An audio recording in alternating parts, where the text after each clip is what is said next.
अमेठी कांग्रेस की वो संसदीय सीट जो अब स्मृति ईरानी के खाते में है।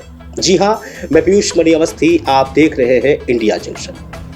आपको बता दें कि संजय गांधी, राजीव गांधी, फिर राहुल गांधी लगातार अमेठी से सांसद होते रहे।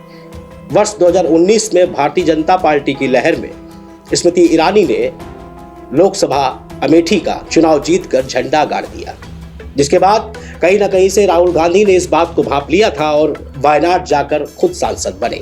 लेकिन अब भारत जोड़ो यात्रा जो पूरे देश में निकल रही है, उसको देखते हुए सोशल मीडिया पे जो वरुण गांधी को लेकर ट्रेंडिंग चल रही है, वरुण गांधी के आने की जो खबरें उड़ रही हैं, अगर ऐसा होता है तो क्या भाई और पिता की उस जमीन पर वरुण गांधी अपना झंडा गाड़ेंगे? क्या वरुण गांधी पीलीभीत छोड़कर अमेठी से चुनाव लड़ेंगे?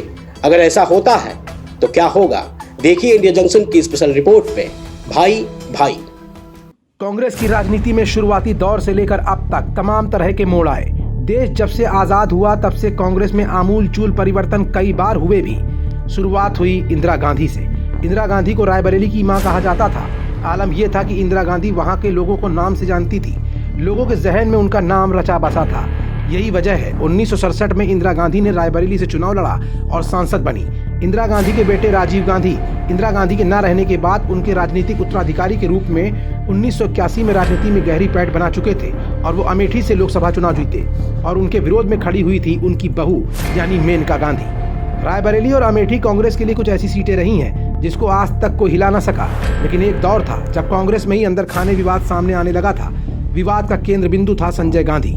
इंदिरा गांधी के दूसरे बेटे संजय गांधी और मेनका गांधी के रिश्तों की खटास के चलते मेनका गांधी को इंदिरा गांधी बिल्कुल पसंद नहीं करती थी, जिसको लेकर सुल्तानपुर से सांसद संजय गांधी ने इंदिरा गांधी का खुला विरोध भी किया था।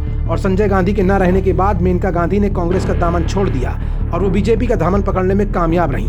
बीजेपी में आने के बाद मेनका गांधी की कहानी किसी स्ट्रगल से कम नहीं है। मेनका गांधी जैसे ही सक्रिय राजनीति में सन 1982 में आई और उन्होंने अपना पहला चुनाव अमेठी संसदीय सीट से लड़ा, लेकिन अपने जेठ राजीव गांधी के खिलाफ निर्दलीय प्रत्याशी के रूप में लड़ने के चलते मेनका को करारी हार का सामना भी करना पड़ा।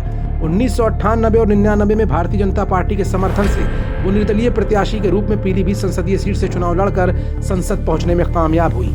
तब से वो लगातार बीजेपी में रही और कांग्रेस से उनकी रार कभी भी नहीं थमी। बीजेपी में रहते हुए भी मेनका गांधी और वरुण गांधी को हमेशा हाशिए पर रखा गया।